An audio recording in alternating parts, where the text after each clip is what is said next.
Conociendo nuestra fe católica. Libro de Sabiduría. Lección número 51, día 319. Contexto histórico e introducción. El Libro de Sabiduría o Sabiduría de Salomón es un libro bíblico del Antiguo Testamento.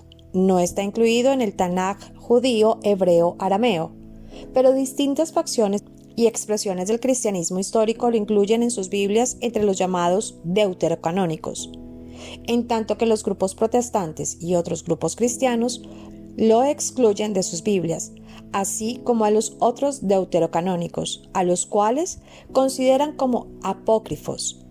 En las Biblias católicas aparece después de Cantar de los Cantares y antes del Eclesiástico, dentro de la sección de los llamados libros sapiensales.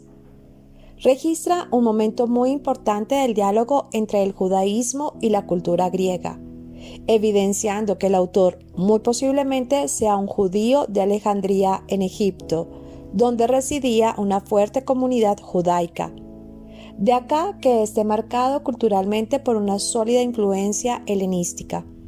Debido a una antigua tradición piadosa, durante muchos siglos, el llamado Cantar de los Cantares, así como los libros de Proverbios, de Eclesiastés, de Sabiduría y otros libros de Salmos, fueron atribuidos a la autoría de Salomón, personaje a quien cita la Biblia como hijo y sucesor del rey David, dotado de una gran sabiduría, así como de una gran habilidad para las relaciones diplomáticas, constructor del primer gran templo de Yahvé en Jerusalén y también como uno de los reyes de todas las tribus israelitas.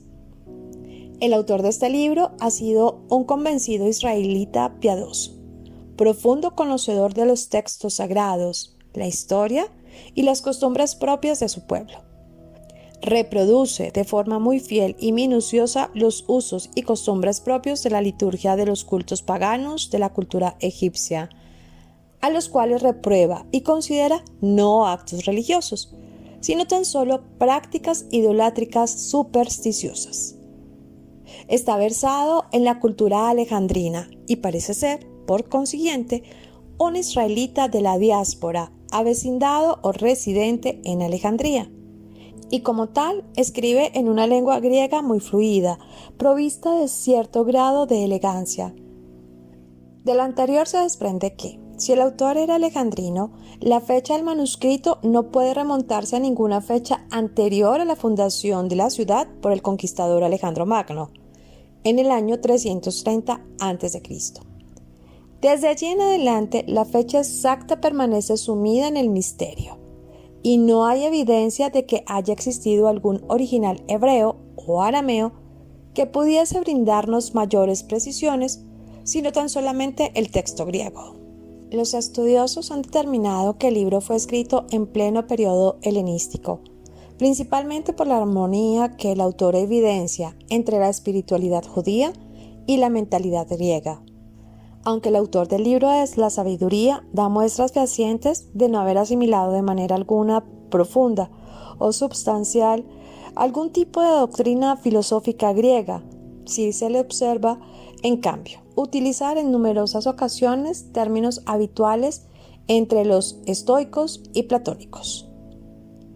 El autor de este libro utilizó como fuentes para sus convicciones los textos de la Biblia griega, y si bien no lo afirma de una manera expresa, parece sugerir en algunos pasajes que los alejandrinos se encontraban en el momento en el que se escribe, llevando a cabo alguna forma de campaña de discriminación contra los israelitas, de forma tal que no se sugiere una acción de genocidio o de limpieza étnica, sino más bien algunas expresiones sutiles de animadversaciones o de desprecio que pudieron haber estado en boga durante aquellos tiempos.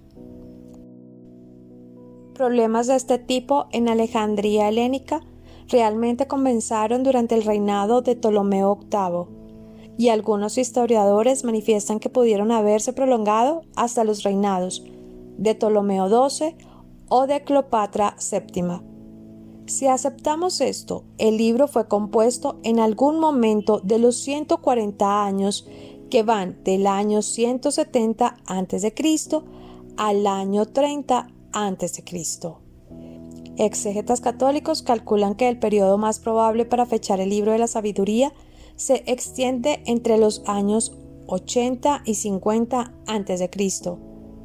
Sabiduría fue añadido al Antiguo Testamento por las comunidades de israelitas piadosos de Alejandría, llegando, de esta forma, a convertirse en el más reciente y último de los libros canónicos de la Biblia, Septuaginta, la misma que representa la base y fundamento para el Antiguo Testamento de las Biblias, usadas por la inmensa mayoría de las iglesias cristianas históricas.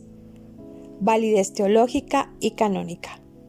El libro de la sabiduría fue catalogado como canónico por el Concilio de Roma en el año 382, el Sínodo de Hipona, año 393, el Concilio de Cartago, año 397 y 414, el Concilio de Florencia en el año 1442 y el Concilio de Trento en el año 1546.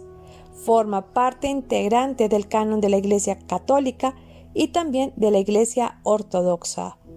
Al no existir algún original hebreo o arameo conocido de este libro, y por el hecho mismo de hallarse solamente en la Septuaginta, los judíos rabínicos, así como los grupos protestantes y otros grupos cristianos, con ideas diferentes de los antes citados, por defecto dieron en dar por apócrifo este, así como los otros deuterocanónicos.